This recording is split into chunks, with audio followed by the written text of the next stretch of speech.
Please welcome Alfred Chuang to the stage, followed by our student speaker, Susanna Lopez. Alfred. Thank you, Gary.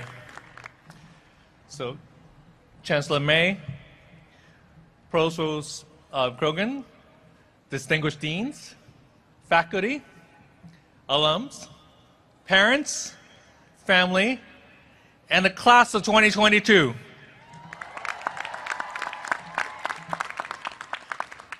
Well, I want to begin today by confessing to a crime. No, actually, this is not a joke, and it's not a metaphor. When I was in my late 20s, I snuck into an Immigration and Naturalization Services building in San Jose, and I impersonated a federal officer. The aspiring lawyers among you may recognize this is a violation of the U.S. Criminal Code, Title 18, Section 912. So I didn't just commit to any crime. It's a federal crime. I know right now, Chancellor May is probably regretting inviting me to get on this podium to give this speech. Gary, it's okay. But let me be honest. I'm probably not what you picture when you close your eyes and think of as a criminal. So let me explain what I did and why I did it. So I had just graduated from UC Davis and landed a job at Sun Microsystems, which was then the hottest place to work in Silicon Valley. Part of the job involved traveling abroad. But as an immigrant, I needed a special parole permit. Yes, that's really what they call it, a parole permit, in order to travel. And that permit could have taken weeks, sometimes taken months to get. I didn't have months or weeks. I only had a few days. And if I didn't get a permit, my job would have been at risk. And that meant my future in America would be at risk. So I went to a building in San Jose where that paperwork was processed. I circled around the building a little bit, spotted a back door, hovered around until I saw a group of people leaving. When they opened the door, I reached out and held it open. Once the people kind of left safely, I snuck in and let the door shut behind me. I was in. I wandered through the building until I found the person responsible for my file. I begged her to approve my paperwork. I think she could tell I was desperate. And I think she could sense that I wasn't just going to leave until she said yes. So guess what? Miraculously, she did. I got that parole permit. So I was able to go on my work trip abroad, but I was terrified about re-entering the US. My hands were trembling when I stood in the customs line.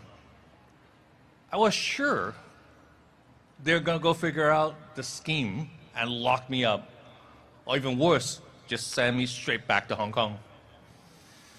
So even to this day, when I fly from abroad back to the US, I can just feel my heart pounding every time. But here's the funny thing. Once I made it through customs, I also had a big smile on my face. Now, no matter how many times I enter the US, I feel a flash of that rebellion and that feeling of freedom. So, why did I tell you all this early this morning? Why did I turn the commencement speech into a crime confession? Because that moment, it gave me lifelong permission to bend the rules. It gave me confidence I needed to rise through the ranks, even though I didn't look or sound like any other executives. It gave me the courage to leave my stable job for a startup. Even though my parents begged me to stay a son. It helped when the dot-com bubble burst in 2000, and we were giving away our software for free, even though everybody said that was crazy. The thrill of rule breaking has never left me. And I want to give you permission to do the same. You made it through so much, including a global pandemic, just to get here. You're bright, capable, hardworking, but I worry about you. I worry that you don't know when to bend the rules. I fear that you don't know which rules are worth bending. Because what you did to get here was follow the rules to the letter.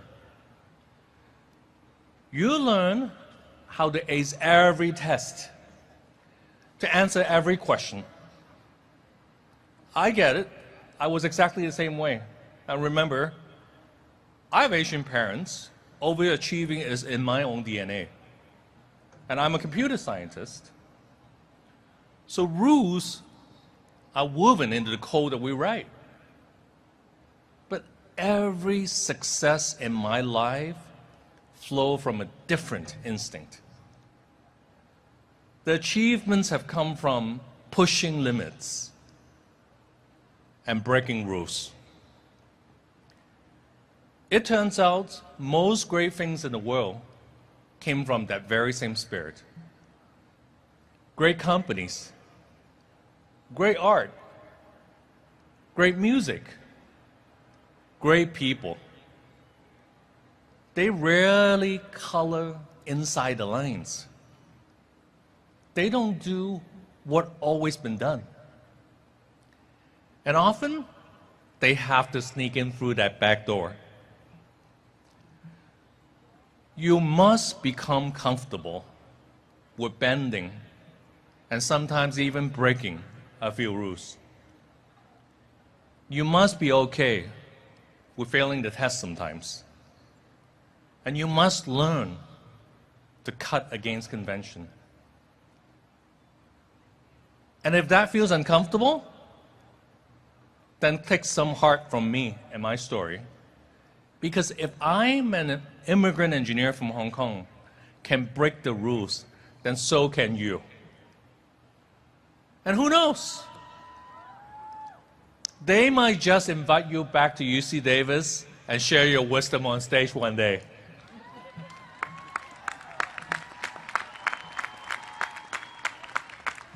Thank you, graduates. Very best wishes on your journey. Class of 2022, go UC Davis!